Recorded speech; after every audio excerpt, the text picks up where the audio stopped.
तेल अवीव में सायरन बजा, इसका मतलब लगातार हमले हो रहे हैं इजराइल में। फिर बज गया है सायरन मुर्तजा।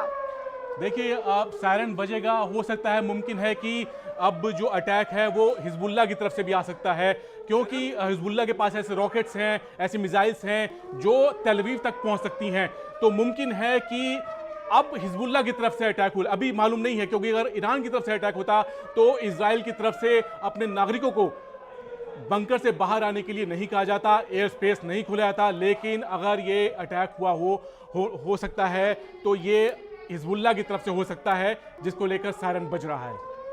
क्लस्टर बॉम्ब से अटैक किया गया है। मतलब क्लस्टर बॉम्ब वो होता है कि आप एक बड़े से इलाके में, क्योंकि देखिए नीचे लगातार ऐसी जानकारी आ रही है कि ईरान ने क्लस्टर बॉम्ब से भी अटैक किया हो सकता है। क्लस्टर बॉम्ब के माने क्या है? देखिए, क्लस्टर बॉम्ब क्या होते हैं कि एक बड़े जैसे हम मिसाइल देखते हैं तो उसका जो ऊपरी हिस्सा होता है उसमें हम वॉरहेड रखते हैं। वो मिसाइल का जो तिकोना हिस्सा ऊपर होता है उसमें हम वॉरहेड रखते हैं, और उन वॉरहेड्स में कई तरह के बॉम्ब्स हो सकते हैं जो एक निश्चित ऊंचाई पे आकर वो फट जाते हैं। तो इससे, ताकि वो नुकसान जो हो मैक्सिमम हो, ज़्यादा कैजुअलिटी हो या ज़्यादा तबाही हो, इस तरह के जो क्लस्टर बॉम्ब जो हैं वो हवाई जहाज से दागे जाते हैं, मतलब कि गिराए जाते हैं। और मिसाइल्स में भी इस तरह के क्लस्टर्स का या बॉम्ब्स का इस्तेमाल किया जाता है, जो जिसमें छर्रे होते हैं या और दूसरी चीज़, वो एक निश्चित ऊंचाई पर आकर वो फट जाता है, ताकि उनकी बारिश हो, बहुत तेज़ी से वो अपने टारगेट दबड़े और उनको ख़त्म कर दें। इस वक्त जो ईरान जो है वो अपनी जो एयर डिफेंस जो है उस पर उसका काफ़ी जोर होगा, क्योंकि उसे मालूम है कि अगले दिन यानी कि सुबह अमेरिका या फिर इजराइल की तरफ से जवाब आएगा। अभी तक ईरान ने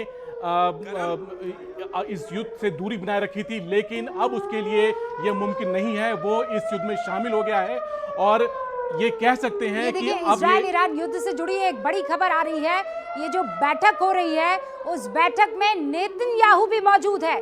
तेल अवीव में ही नेतन्याहू मौजूद है, पीएम है, रक्षा मंत्री है और बाकी सेना के प्रमुख हैं, बड़े अधिकारी हैं जो इस बैठक में शिरकत कर रहे हैं।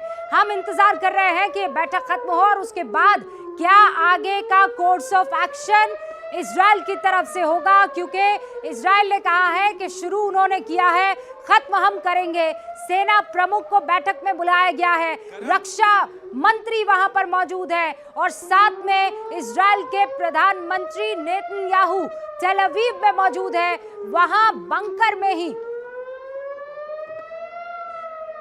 किसी ने भी जंग शुरू की हो, चाहे वो इजराइल अरब वॉर हो, चाहे वो दूसरे मोर्चे से जंग की शुरुआत की गई हो, 6 डे वॉर हो, शुरुआत किसी और ने की लेकिन इजराइल ने उसे खत्म किया है। और इसीलिए अब इजराइल आगे क्या कोर्स ऑफ एक्शन लेता है ये देखना बहुत जरूरी होगा। मुर्तजा, देखिए, अब ईरान से जो मिसाइल दागी गई हैं वो हम देख सकते हैं कि देखिए यहाँ से वो 1800 किलोमीटर का जो फासला है तय करके इजराइल पहुंची हैं। इस मिसाइल को पहुंचने में करीब 10 मिनट लगे होंगे, और ये वक्त बहुत होता है अगर आप ट्रैक कर लें किसी भी मिसाइल को कि वो आ रही है तो आप उसे रोक सकते हैं। हाँ, आपके पास ट्रैकिंग कैपेबिलिटी होनी चाहिए, जो इजराइल के पास है। इजराइल का जो एयर डिफेंस सिस्टम है वो 3 लेयर का है। पहला लेयर जो है वो है उसका एरो डिफेंस सिस्टम, जो 200 से 250 किलोमीटर की रेंज में मिसाइल को रोक सकता है, और वो ऐसा तब कर देगा जब मिसाइल जो है वो इजराइल के एयर स्पेस में होगी भी नहीं। मुर्तजा, बस एक चीज मुझे पूछनी है, ईरान से यहाँ आने में आप कह रहे हैं 5 घंटे? ना 10 से 12 मिनट, या वो मिसाइल की स्पीड पे डिपेंड करता है, वो 12 मिनट 10 मिनट इतना लेगी। 10 मिनट? हाँ। 5 घंटे पहले जब ये अटैक हुआ पहला, 5 घंटे पहले अमेरिका ने इजराइल को सूचित कर दिया था, तो आई एम श्योर कि इनको इस बात का एहसास होगा। यही वजह है कि वहाँ पर सारे जो फैसले होते हैं कि आपको अपना एयर स्पेस जो है उसको बंद कर देना है, आपकी एम्बेसीज अलग अलग जगह पर जहाँ पर आप वीज़ाज देने के लिए तैनात रहते हैं वो बंद कर देना है। तो ये जानकारी कहीं ना कहीं इजराइल को होगी कि ईरान ने अगर कहा है तो वो उसकी तैयारी करके बैठा होगा। ये हानिया के मरने के बाद से इजराइल तैयार है, इसमें कोई शक नहीं है। और अगर इसमें कैजुअलिटी कम से कम हुई है तो ये इजराइल का बहुत अच्छा प्रदर्शन कहा जाएगा, मैं अगर एक वॉर के हिसाब से कहूँ, क्योंकि 1500 मिसाइल अगर दागी जाएं तो उनको रोकना और अपने नागरिकों को बचाना ये बड़ी बात है। इजराइल इसके लिए हमेशा तैयार रहा है। लेकिन जैसे मैंने कहा कि उसका पहला जो लेयर जो है, जो एयर डिफेंस सिस्टम का, वो इजराइल के एयर स्पेस में कोई भी मिसाइल या ड्रोन आने से पहले उसे खत्म कर सकता है।